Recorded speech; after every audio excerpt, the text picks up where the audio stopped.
Okay, this time with the sound. Um, I've got my file here. Right now you see just the sketch that I scanned in as the background. You see I've got all my layers preserved, and for the most part I've got them named. Naming them is a good idea.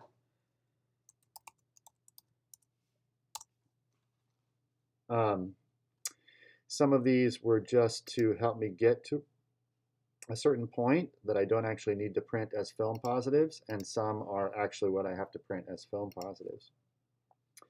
So usually what I do is I just start with one. If I need to do any conversion, like if I've been building up this image in Photoshop or another program and using color so that I see what the image is going to look like, then I need to convert that color to black. Again, what we're making right now via the computer is just a film positive to expose the screen. So if I want a solid color to print out here, I need this to be 100% black.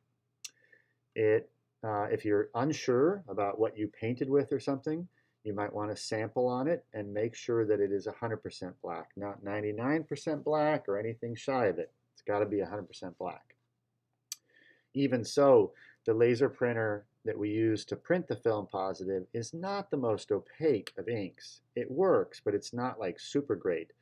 So this really has to be 100% black. When I'm ready to print, I simply turn off all layers except the one that I want for that film positive. So in this case, I'll start with walls floor. I come up to File and Print, and I get this interface here. I do want to make sure I'm on the right printer. Our laser printer in the printmaking computer lab is a Duke. I'm going to print just one. The preview is already looking like it's set for 11 by 17 tabloid. However, I'm paranoid, so I hit that and I come right here and I make sure that I'm on tabloid 11 by 17. That was in print settings. I do need to make sure that the preview looks the way I think it's going to look. If it doesn't, then probably something is wrong that I need to figure out. If I scroll down in this print dialog box, I see various options here. Most of these I don't need. You absolutely, all this scaling possibility, like scale to fit media, do not touch any of that because we've gone to great trouble to make sure all of these agree in dimension and registration. And if I start hitting that kind of stuff, it's going to screw it all up. Now, I think in other videos, I've discussed the fact that in digital film positives like this is going to be, I cannot have my holes punched in this film positive the way that I've been showing you with all your analog film positives. So with different images, you might have two possibilities for how to set registration. The first is probably the easiest, and that is to use information in the image. Now I have lots of edges on this layer as well as others that are going to allow me to set registration one layer to the next pretty easily. Especially if I start with this layer. This is the first layer that I do the screen print layer. It's going to allow me these edges to make these other layers pretty easy to register.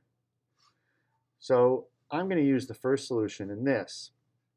But if I want to, I can add registration marks, which are found right there. And if I click that, you see that they appear one pair at each corner, plus this third little symbol right on these two corners. I can use those to set registration. Now, of course, those crosshairs are going to be on the film positive and they will be in the screen print as well. The idea is that if the parts of my image that I'm printing do not have any obvious way to determine proper registration between them, then I might want to use these. The only problem with this is that I don't necessarily want these crosshairs in the margins of my good prints. And so for that, I have to have a system where I'm going to start printing these and then block them out after the first 1 or 2 prints. I need the first 1 or 2 prints to set registration, and then I need them to not print anymore. I'm not going to show you how to do that in this video. If I do, that'll be a future video. But that is the second system. So what I'm hoping is that everybody is able to use the first system, which is to just use information inside the image to set registration, whether you're sliding your mock-up beneath the art text that you've printed on, or one of your good prints, either one. Okay? So when this is all correct, then you just hit print. When I hit print, I'm going to get an 11 by 17 on regular paper coming out. I always want to start printing on regular paper to confirm that visually everything is looking the way it's supposed to look. The paper is, you're not charged for the regular paper, but you are charged 25 cents a sheet for the vellum. So if you make a mistake on the vellum, you still get charged. So I'm going to print this.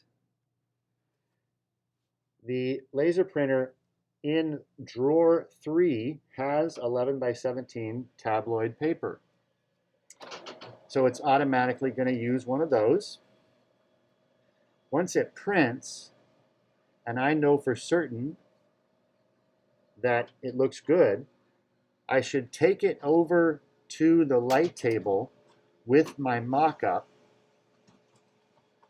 set the two on top of each other with a light source behind them to determine whether the size is in fact exactly what I want it to be. If the answer is yes, now I can load a sheet of the vellum into the manual sheet feeder of the laser printer and print the actual film positive. If not, if the size is off, I need to go back to my digital file and figure out why and fix that. Once I've printed the vellum on this one, then I would simply turn that off. Here's the next one. The next one is just these two little boxes, the electrical outlet and the tag for the artwork on the wall. And I would go through the same. I would print onto regular paper first and make sure the preview is the same. This is going to be the same. I would hit print. I'm not going to print this now just because I don't actually need it. But I would hit print. I would take that physical piece of paper, again, to my other vellum on the light table and set it on there and make sure everything's agreeing. If anything needs to be fixed at that point, I haven't wasted the money for the vellum yet. So I could, if something's wrong, I can go back to the digital file, figure that out, fix it, and then print another paper proof and check that. Once that one's done, then I could go to the next, and I can print each of these as I turn them on temporarily, turn each layer on temporarily. It's really safest to print all of your film positives from a single digital file where all the layers are there. That helps ensure that sizing and registration are correct.